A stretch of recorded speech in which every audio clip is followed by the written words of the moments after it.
Koto Katoa, and welcome to the Week 4 recap of the NZFFFA um, Fantasy League. We'll kick into the Dre let us down this week, and he wasn't able to provide us with an update, which I thought would be really funny. But hey, Dre, we can save it till next week. Happy birthday to my man Sonny, um, and we'll bust into some Premiership recap. So we'll take a look at the First Division. Where Dre is unbeaten at the top of the table on 4-0. So I'm close behind him at 3-1, and then we've got Sam and Gab languishing at 1-3 and 0-4. They haven't had massive points scored, but they've had pretty big points scored against them. So um, yeah, it's starting to look a bit rough for them, but it's only 4 games into the season, so we've still got another 10 regular season games to go. So they can still flip the script and make the playoffs. It's just going to be a tough battle to get out of that. Um, And yeah, but again, I'm not liking Dre's team. He had a massive week last week. He had 90 points from Mahomes and Hill, and then a massive Debo Samuel touchdown. So he's not getting consistent scoring throughout his team. So I really don't like that. Fantasy football is a game of averages, and you could see his team peter out. But we'll see. We'll see. His strategy might pay off. Um, in the next division, we've got Eli sitting up there in 3-1. With Clarence 2-2, Caleb 2-2, and Andy 1-3. So Andy pulling his first dub of the season, which is good. Still with big points scored against him, and not that high points scored, but his team could be turning around with the return of McCaffrey this week. But Eli's looking in a strong position, and I actually like his team. So very high points scored. He's sitting third overall in the top spot of his division so far. We've got Jeremy sitting 3-1, the top of the East Division.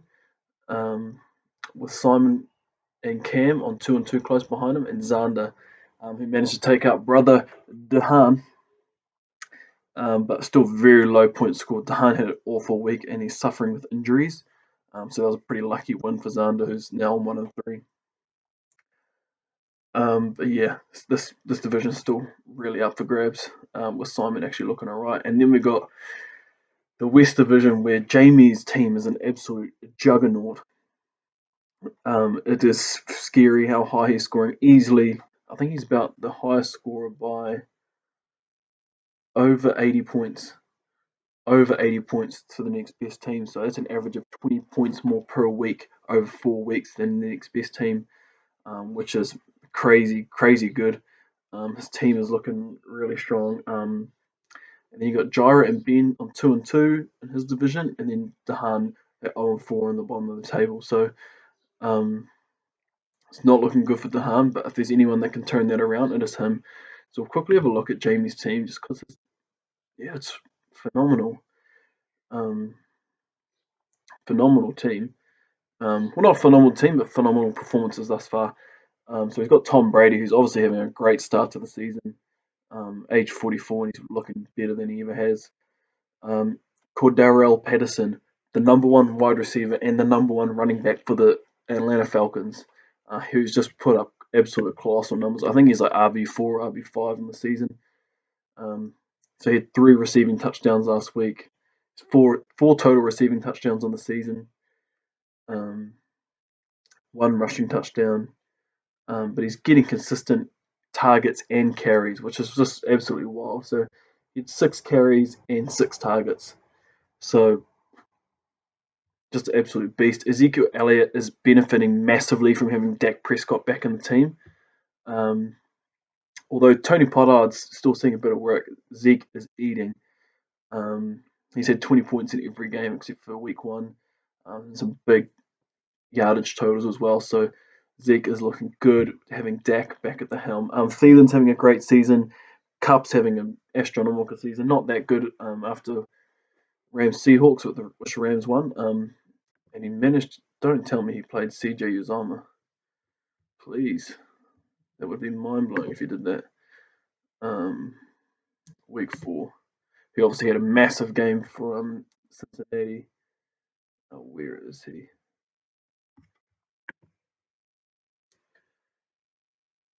Oh, he just picked him up. Okay, so we had Logan Thomas get injured, and then Manny Sanders, Corey Davis with a huge game, the Jets with a big comeback win. Congrats, Shannon, over Tennessee. Love to see it. And then he's just solid on defense. Nick Bosa, Montez Sweat, just putting in, as I said last week, his team is just putting in a good floor of points.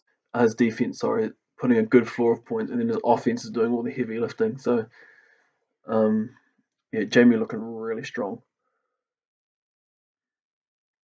So we'll have a look at the waivers that have gone through this week.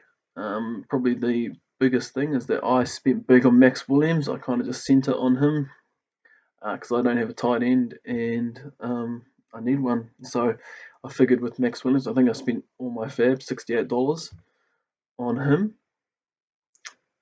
And I figured, why not? He's playing for the best offense in the league. He's not going to get consistent targets, but he's going to have big games like he has. He's had two good games out of 4. Out of 59 out of so it's worth a chance. He's going to be very inconsistent, but at this point I don't need consistency because my team seems to be looking quite consistent thus far into the season, so I felt it was worth the risk. Got Leighton Vander Esch for 10. That's looking pretty solid with the release of Jalen Smith, and we had Devonta Parker. I actually let Parker go because I can't be asked with Dolphins wide receivers. Jalen Waddle had like 22 targets through weeks 3 and 4. And I can't be bothered dicking around with Devonta Parker. He had a good year a couple of years ago, but yeah, he can easily donut my lineup, and I'm not about that. And then we had Clarence drop 125 on Alex Collins. So that's a humongous waste of fab there. Even if Carson's out, Alex Collins is still not going to be that good. They will just change. Seattle will just change their strategy. They're not going to feed Alex Collins because he's not as good of a player as Chris Carson. So that's all good. And that's about it. And then we'll look into trades. And looks like I'm the only one to have done a trade. So I traded Danielle Hunter and Marquise Brown for DK Metcalf. So yeah, I can obviously give you the insight into this trade because I did it. Marquise Brown is a very boom or bust player. And Ravens are a pass heavy offense, but he has been looking good this season. And Danielle Hunter, he's an elite defensive lineman. Ben had no one. So I thought I'd exchange them and upgrade my wide receiver position with DK Metcalf. So even though Brown's been good, he will be sporadic. Like he's had a great start to the season. He's going to have weeks where he's going to go off. He's also going to have weeks where he's going to not do much because the Ravens are going to rush for 300 yards. So DK Metcalf has a very consistent role within the Seahawks team. Like the game today, great example. Shadowed by Jalen Ramsey, still scored nearly 100 yards and 2 touchdowns. So, absolute beast. He's going to give me the consistent production that I'm looking for. And he's been, he needs the defensive line help, but he also needs he can't give up DK Metcalf and not get any compensation on the wide receiver position. So, I think Brown's a good option for him all round. So, that's about it for the Premiership. We'll jump into the Championship and see what's going on there. Cool. Hopefully, should be seeing some big numbers from Not Risk Cousin, I reckon. And so we'll start off. Dale was looking really strong, sitting up there at 4-0. Followed by Shannon at 2-2, and then we've got Nathan at 1-3 with Lloyd. So Lloyd's still languishing down the bottom with low points scored. That quarterback strategy is really showing its true colours 4 games into the season. So not a lot to see there. Dale's got a commanding hold of this division.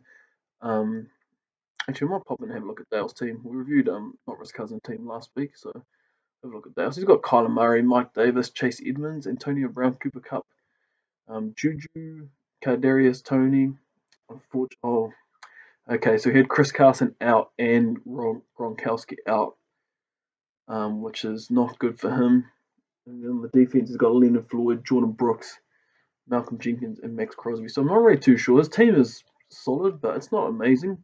Obviously, Kyler and Cooper Kupp have had great starts to the season. Carson's been solid, and Gronk's had a couple of massive games, so I can see how he's 4-0. But his team could fade throughout the season because it doesn't look that strong. But we'll see.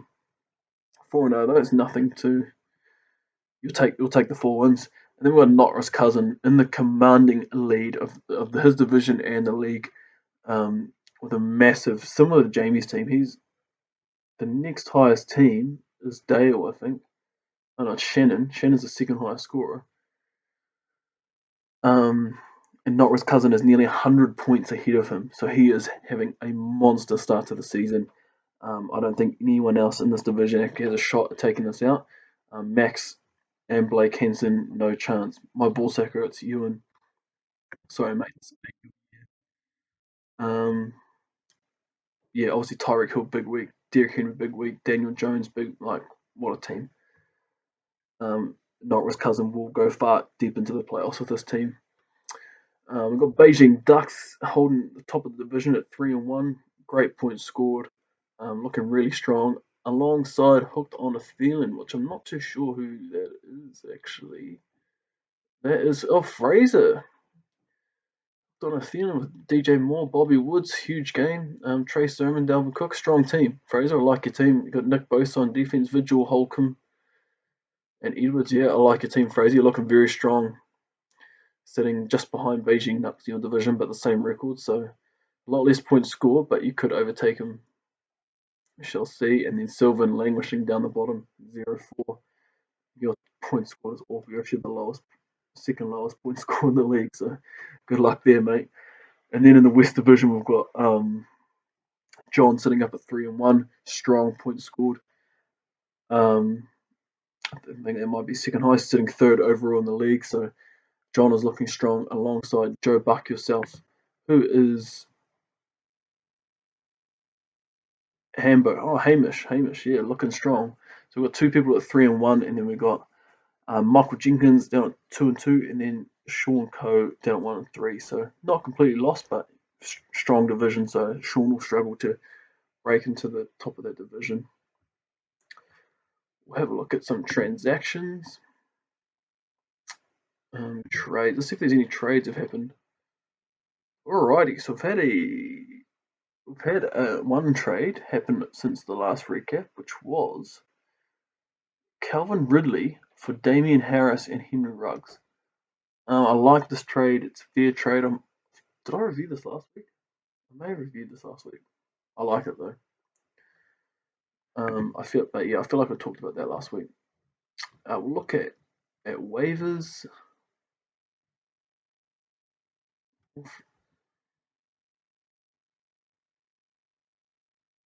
Free agents. So we had 25 from Sylvan on Alex Collins. Much better spend. Now, Alex Collins not going to be amazing, but for 25, someone to fill a gap. Love it. Matt Judon 15.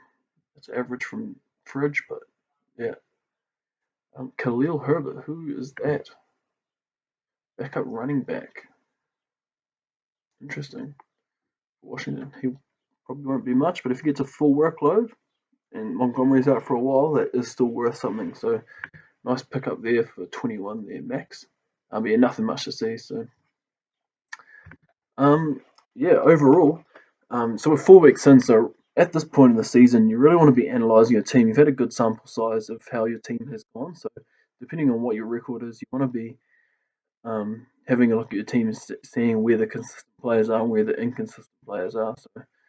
Um, so for those guys that are on 4, 1-3, you want to be trying to make some moves and seeing who are, you're kind of stuck in a position now where you're in a hole that you have to get out of.